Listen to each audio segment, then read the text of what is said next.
फिर जब मनुष्य भूमि के ऊपर बहुत बढ़ने लगे और उनके बेटियां उत्पन्न हुई। उत्पत्ति 6:1।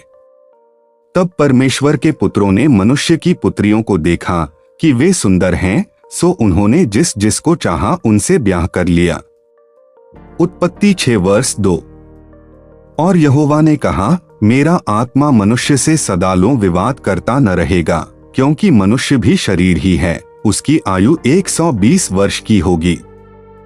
उत्पत्ति 6:3।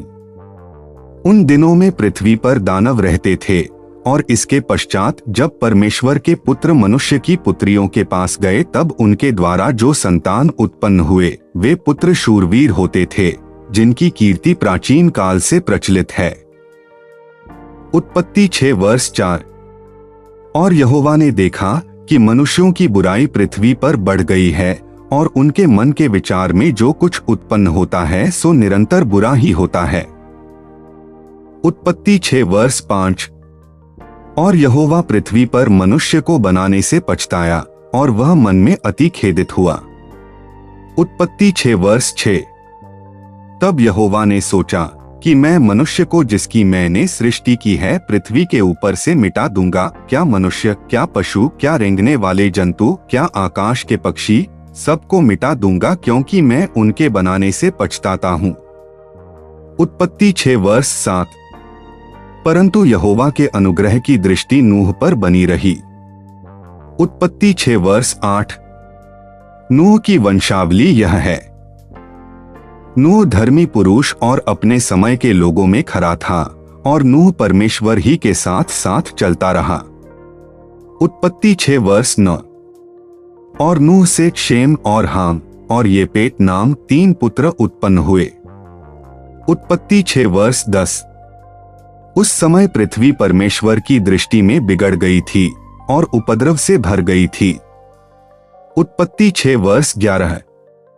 और परमेश्वर ने पृथ्वी पर जो दृष्टि की तो क्या देखा कि वह बिगड़ी हुई है, क्योंकि सब प्राणियों ने पृथ्वी पर अपनी अपनी चाल चलन बिगाड़ ली थी। उत्पत्ति 6:12। तब परमेश्वर ने नूह से कहा, सब प्राणियों के अंत करने का प्रश्न मेरे सामने आ गया है, क्योंकि उनके कारण पृथ्वी उपद्रव से भर गई है, इसलिए मैं उनको पृथ्वी समेत नाश कर डालूंगा। उत्पत्ति 6:13। इसलिए तू गोपेर वृक्ष की लकड़ी का एक जहाज बना ले, उसमें कोठरियां बनाना और भीतर बाहर उस पर राल लगाना। उत्पत्ति 6:14। और इस ढंग से उसको बनाना, जहाज की लंबाई 300 हाथ, चौड़ाई 50 हाथ और ऊंचाई 30 हाथ की हो। उत्पत्ति 6:15। जहाज में एक खिड़की बनाना और इसके एक हाथ ऊपर से उसकी छत बनाना, और जहाज की एक अलंग में एक द्वार रखना, और जहाज में पहला, दूसरा, तीसरा खंड बनाना। उत्पत्ति 6:16। और सुन, मैं आप पृथ्वी पर जल प्रलय करके सब प्राणियों को जिनमें जीवन की आत्मा है आकाश के नीचे से नाश करने पर हूँ, और सब जो पृथ्वी पर हैं मर जाएंगे। उत्पत्ति 6:17। परंतु तेरे संग मैं वाचा बांधता हूँ, इसलिए तू अपने पुत्रों, स्त्री और बहुओं समेत जहाज में प्रवेश करना। उत्पत्ति 6:18। और सब जीवित प्राणियों में से तू एक एक जाति के 2-2 अर्थात एक नर और एक मादा जहाज में ले जाकर अपने साथ जीवित रखना। उत्पत्ति 6:19। एक एक जाति के पक्षी और एक एक जाति के पशु और एक एक जाति के भूमि पर रेंगने वाले सब में से 2-2 तेरे पास आएंगे कि तू उनको जीवित रखे। उत्पत्ति 6:20। और भांति भांति का भोज्य पदार्थ जो खाया जाता है उनको तू लेकर अपने पास इकट्ठा कर रखना, सो तेरे और उनके भोजन के लिए होगा। उत्पत्ति 6:21। परमेश्वर की इस आज्ञा के अनुसार नूह ने किया। उत्पत्ति 6:22। और यहोवा ने नूह से कहा, तू अपने सारे घराने समेत जहाज में जा, क्योंकि मैंने इस समय के लोगों में से केवल तुझी को अपनी दृष्टि में धर्मी देखा है। उत्पत्ति 7:1। सब जाति के शुद्ध पशुओं में से तो तू 7-7 अर्थात नर और मादा लेना, पर जो पशु शुद्ध नहीं है उनमें से दो लेना, अर्थात नर और मादा। उत्पत्ति 7 वर्ष 2।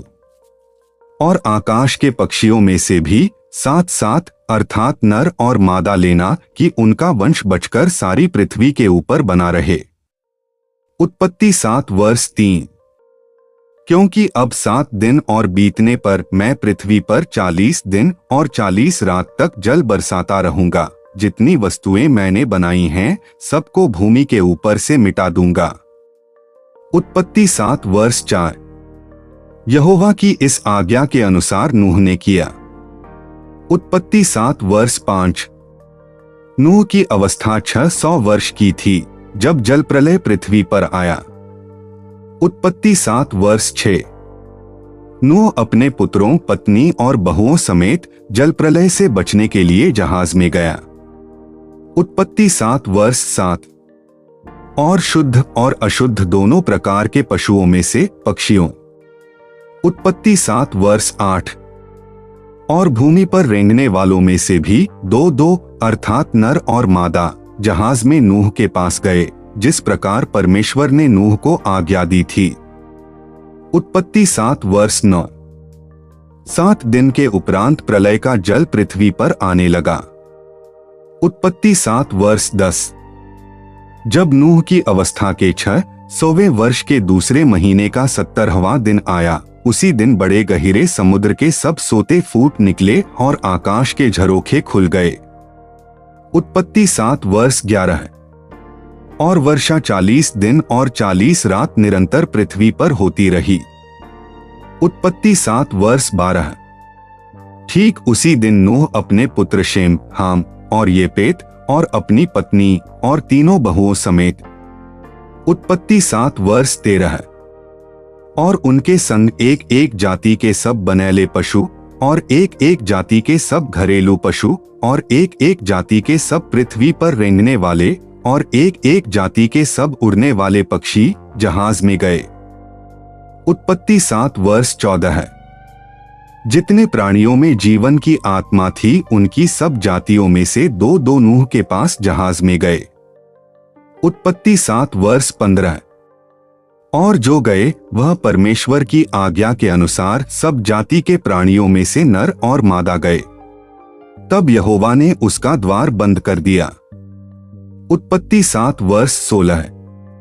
और पृथ्वी पर 40 दिन तक प्रलय होता रहा और पानी बहुत बढ़ता ही गया, जिससे जहाज ऊपर को उठने लगा और वह पृथ्वी पर से ऊंचा उठ गया। उत्पत्ति 7 वर्ष 17। और जल बढ़ते बढ़ते पृथ्वी पर बहुत ही बढ़ गया और जहाज जल के ऊपर ऊपर तैरता रहा। उत्पत्ति 7 वर्ष 18। और जल पृथ्वी पर अत्यंत बढ़ गया, यहाँ तक कि सारी धरती पर जितने बड़े बड़े पहाड़ थे सब डूब गए। उत्पत्ति 7 वर्ष 19। जल तो 15 हाथ ऊपर बढ़ गया और पहाड़ भी डूब गए। उत्पत्ति 7 वर्ष 20। और क्या पक्षी, क्या घरेलू पशु, क्या बनैले पशु और पृथ्वी पर सब चलने वाले प्राणी और जितने जंतु पृथ्वी में बहुतायत से भर गए थे, वे सब और सब मनुष्य मर गए। उत्पत्ति 7 वर्ष 21। जो स्थल पर थे उनमें से जितनों के नथनों में जीवन का श्वास था सब मर मिटे। उत्पत्ति 7 वर्ष 22। और क्या मनुष्य, क्या पशु, क्या रेंगने वाले जंतु, क्या आकाश के पक्षी, जो भूमि पर थे, सो सब पृथ्वी पर से मिट गए, केवल नूह और जितने उसके संग जहाज में थे वे ही बच गए। उत्पत्ति 7 वर्ष 23। और जल पृथ्वी पर 150 दिन तक प्रबल रहा। उत्पत्ति 7 वर्ष 24। और परमेश्वर ने नूह की और जितने बनैले पशु और घरेलू पशु उसके संग जहाज में थे उन सबों की सुधि ली, और परमेश्वर ने पृथ्वी पर पवन बहाई और जल घटने लगा। उत्पत्ति 8 वर्ष 1। और गहरे समुद्र के सोते और आकाश के झरोखे बंद हो गए और उससे जो वर्षा होती थी सो भी थम गई। उत्पत्ति 8 वर्ष 2। और 150 दिन के पश्चात जल पृथ्वी पर से लगातार घटने लगा। उत्पत्ति 8 वर्ष 3। 7वें महीने के 70वें दिन को जहाज अरारात नाम पहाड़ पर टिक गया। उत्पत्ति 8 वर्ष 4। और जल 10वें महीने तक घटता चला गया और 10वें महीने के पहले दिन को पहाड़ों की चोटियां दिखलाई दी। उत्पत्ति 8 वर्ष 5। फिर ऐसा हुआ कि 40 दिन के पश्चात नूह ने अपने बनाए हुए जहाज की खिड़की को खोलकर एक कौआ उड़ा दिया। उत्पत्ति 8 वर्ष 6। वह जब तक जल पृथ्वी पर से सूख न गया तब तक कौआ इधर उधर फिरता रहा। उत्पत्ति 8 वर्ष 7। फिर उसने अपने पास से एक कबूतरी को उड़ा दिया कि देखें कि जल भूमि से घट गया कि नहीं। उत्पत्ति 8 वर्ष 8। उस कबूतरी को अपने पैर के तले टेकने के लिए कोई आधार नहीं मिला, सो वह उसके पास जहाज में लौट आई, क्योंकि सारी पृथ्वी के ऊपर जल ही जल छाया था। तब उसने हाथ बढ़ाकर उसे अपने पास जहाज में ले लिया। उत्पत्ति 8 वर्ष 9। तब और 7 दिन तक ठहरकर उसने उसी कबूतरी को जहाज में से फिर उड़ा दिया। उत्पत्ति 8 वर्ष 10। और कबूतरी सांझ के समय उसके पास आ गई तो क्या देखा कि उसकी चोंच में जलपाई का एक नया पत्ता है। इससे नूह ने जान लिया कि जल पृथ्वी पर घट गया है। उत्पत्ति 8 वर्ष 11। फिर उसने 7 दिन और ठहरकर उसी कबूतरी को उड़ा दिया और वह उसके पास फिर कभी लौटकर न आई। उत्पत्ति 8 वर्ष 12।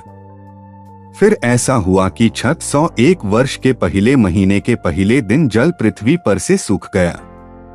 तब नूह ने जहाज की छत खोलकर क्या देखा कि धरती सूख गई है। उत्पत्ति 8 वर्ष 13। और दूसरे महीने के 27वें दिन को पृथ्वी पूरी रीति से सूख गई। उत्पत्ति 8 वर्ष 14। तब परमेश्वर ने नूह से कहा। उत्पत्ति 8 वर्ष 15। तू अपने पुत्रों, पत्नी और बहुओं समेत जहाज में से निकल आ। उत्पत्ति 8 वर्ष 16। क्या पक्षी, क्या पशु, क्या सब भांति के रेंगने वाले जंतु जो पृथ्वी पर रेंगते हैं, जितने शरीरधारी जीव जंतु तेरे संग हैं, उस सब को अपने साथ निकाल ले आ, कि पृथ्वी पर उनसे बहुत बच्चे उत्पन्न हो और वे फूलें फले और पृथ्वी पर फैल जाएं। उत्पत्ति 8 वर्ष 17। तब नूह और उसके पुत्र और पत्नी और बहुएं निकल आईं। उत्पत्ति 8 वर्ष 18। और सब चौपाए, रेंगने वाले जंतु और पक्षी और जितने जीव जंतु पृथ्वी पर चलते फिरते हैं, सो सब जाति जाति करके जहाज में से निकल आए। उत्पत्ति 8 वर्ष 19। तब नूह ने यहोवा के लिए एक वेदी बनाई और सब शुद्ध पशुओं और सब शुद्ध पक्षियों में से कुछ कुछ लेकर वेदी पर होमबलि चढ़ाया। उत्पत्ति 8 वर्ष 20। इस पर यहोवा ने सुखदायक सुगंध पाकर सोचा कि मनुष्य के कारण मैं फिर कभी भूमि को शाप न दूंगा। यद्यपि मनुष्य के मन में बचपन से जो कुछ उत्पन्न होता है सो बुरा ही होता है, तो भी जैसा मैंने सब जीवों को अब मारा है, वैसा उनको फिर कभी न मारूंगा। उत्पत्ति 8 वर्ष 21। अब से जब तक पृथ्वी बनी रहेगी तब तक बोने और काटने के समय ठंड और तपन, धूपकाल और शीतकाल, दिन और रात निरंतर होते चले जाएंगे। उत्पत्ति 8 वर्ष 22। ऐसे ही बाइबल वचन सुनने के लिए हमारे वीडियो देखते रहिए। लाइक करें, शेयर करें, कमेंट करें और हमारे चैनल को सब्सक्राइब करना ना भूलें। धन्यवाद।